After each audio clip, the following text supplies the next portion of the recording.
It's December 2nd, 2001. Picture Wall Street at dawn. The chill in the air matches the mood inside trading floors. Phones ring non-stop.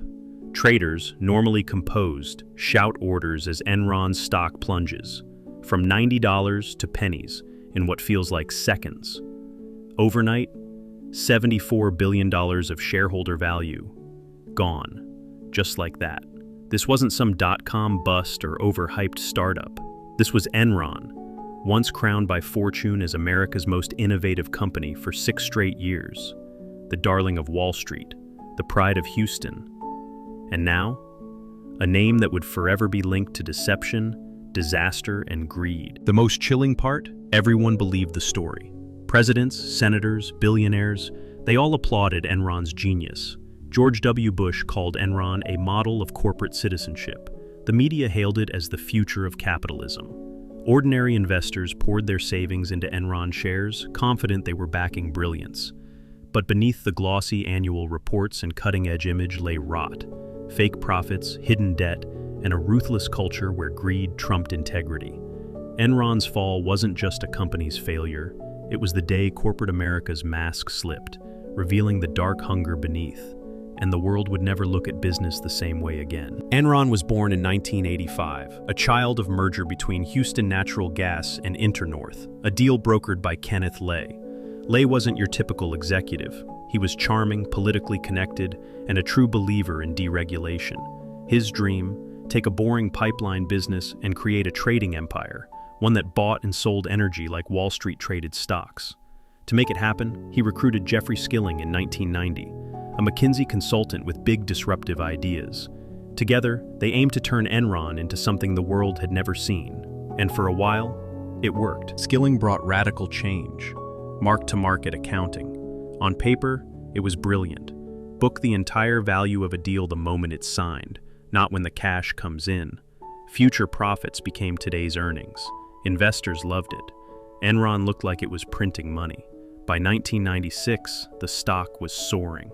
Employees were encouraged, sometimes pressured, to load their pensions with Enron shares. The company rebranded itself as Asset Light, a tech-like, agile giant. But behind the scenes, Enron's cash flow was weak. The profits were illusions. The numbers that dazzled Wall Street were fantasies dressed up as facts. By the late 90s, Enron had transformed. It wasn't just selling gas, it was an energy trading titan. The king of derivatives, the company that built Enron Online, the world's first online commodities marketplace. Traders could buy and sell energy contracts with a click. The Wall Street Journal hailed it as revolutionary. By 2000, Enron reported over $100 billion in revenue. Executives strutted through conferences like rock stars. The company sponsored stadiums, charities, even political campaigns. The message: Enron wasn't just a business, it was the future.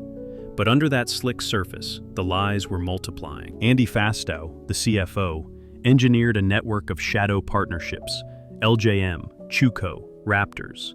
Their purpose? To hide debt and inflate profits. Fastow funneled billions in liabilities off Enron's books.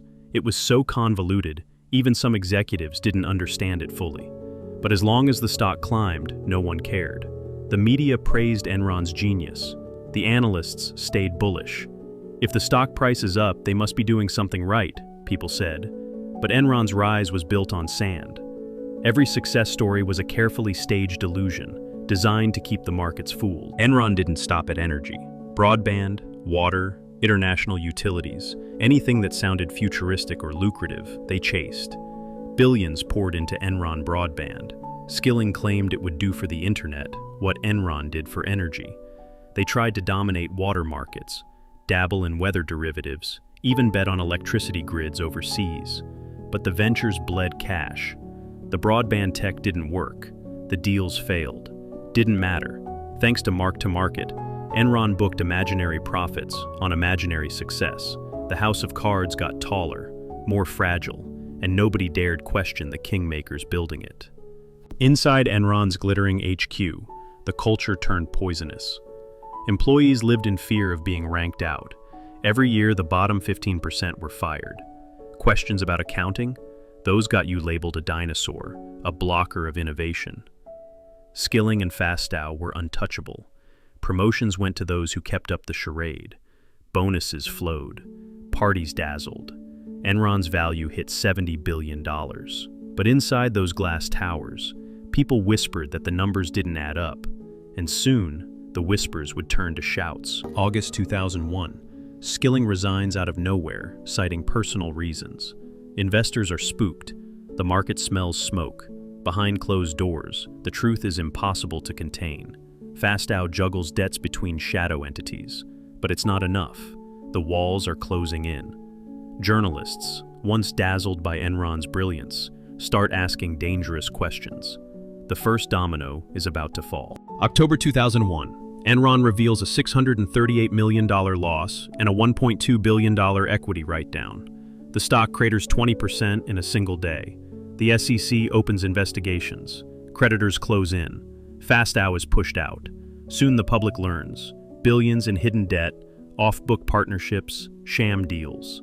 Enron's stock, once the pride of portfolios, plunges from $90 to $1. The house of cards collapses in real time.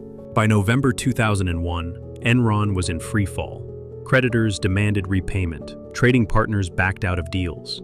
Enron Online, once its crown jewel, became a digital ghost town overnight. Employees watched helplessly as their pensions and life savings, tied to Enron stock, evaporated before their eyes. A senior accountant later told reporters, "We kept hoping someone would step in, stop the bleeding, but no one came." Outside Enron's glass towers, crowds gathered, holding signs, chanting for justice. The mighty titan had become a symbol of betrayal. Lay made desperate calls. He met with bankers, begged regulators, pleaded for a bailout. But the jig was up. Nobody wanted to touch the Enron mess. On December 2, 2001, the inevitable happened. Enron filed for Chapter 11 bankruptcy protection, the largest corporate bankruptcy in U.S. history at that time. 20,000 employees lost their jobs. Tens of billions in shareholder value, gone. Enron's name, once spoken with pride, now invoked shame. In Houston, Enron's empty tower stood like a tombstone, a stark reminder of the cost of greed. But the collapse wasn't the end. It was just the beginning of the reckoning. Congress launched hearings demanding answers. Reporters dug deeper. The Department of Justice filed charges. Andy Fastow was arrested first, facing fraud, conspiracy, money laundering. Skilling and Lay followed. The trials captivated the nation. Millions watched as once celebrated executives tried to explain how it all went wrong. Lay would die before sentencing, his heart failing under the weight of disgrace. Skilling sentenced to 24 years in prison. Fastow, 6 years behind bars. The Enron empire was no more, but its shadow loomed over American business forever. Enron's implosion didn't just sink one company. It took down Arthur Andersen, one of the most respected accounting firms on earth, destroyed by its role in covering up Enron's lies. It shook Wall Street's faith in earnings reports. Investors everywhere began questioning. Can we trust any of it? Laws changed. The Sarbanes-Oxley Act was passed, forcing stricter corporate governance, holding CEOs accountable for financial reports. But the real damage? That was to trust itself. The belief that the system worked, that regulators watched, that numbers told the truth. That belief was shattered. For thousands of employees, the fall of Enron was more than headlines. It was personal catastrophe. Many had invested everything, 401ks, savings, hopes for retirement, in Enron stock. In the end, they were left with nothing. One former worker said, her voice breaking, "I spent 16 years there. I believed in them. We all did. They stole our futures." Security guards escorted employees out, past cameras and reporters, their belongings boxed, their lives upended. The gleaming Enron tower, it became a ghost, empty, cold, a monument to betrayal. The haunting question lingers: how close did Enron come to pulling it off? If the tech bubble hadn't burst, if the markets hadn't turned, if one brave reporter hadn't dug deeper, would the fraud have kept going? Could the house of cards have grown taller? Maybe. And that's what scares people the most. Enron's story isn't just about what happened. It's about what could happen again. Because greed doesn't die. The temptation to bend the rules, to chase the next dollar. It's always there, waiting for the right conditions. Enron left behind a legacy of warnings. It taught regulators, investors, and executives one brutal truth. When ambition blinds, disaster follows. The company became the textbook case of corporate fraud, referenced in business schools, cautionary tales, and boardrooms. CEOs today still invoke Enron when urging transparency, as if to say, let's not be them. And yet, the temptations Enron embodied, short-term gain, market manipulation, the hunger for power, they never really go away. New bubbles form, new companies promise the world. The same dangers lurk beneath the surface. Enron's ghost still haunts capitalism. For everyday people, Enron's story is a reminder: trust but verify. Just because a company dazzles with numbers, headlines, and PR doesn't mean it's telling the whole story. Ask hard questions. Don't fall for hype. Because when Enron fell, it didn't just hurt investors. It destroyed lives. It robbed people of retirements, homes, security. The next time you hear about the next big thing, the next Enron, the next sure bet, think twice. Remember that sometimes behind the shine is shadow. So what do you think? Could another Enron happen today? Could a company hide this much fraud in plain sight again? Tell me what you believe. Drop a comment below. If this story opened your eyes, if it made you see the business world in a new way, hit that like button. Subscribe to the Billion Stories. We've got more incredible, shocking, true stories of business empires, rises, and downfalls coming your way. Let's uncover them together. Thanks for watching.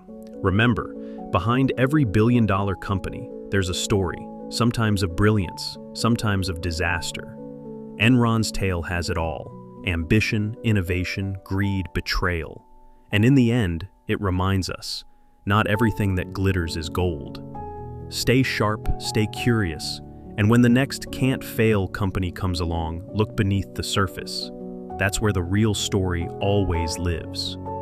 This was the Billion Stories. See you in the next one.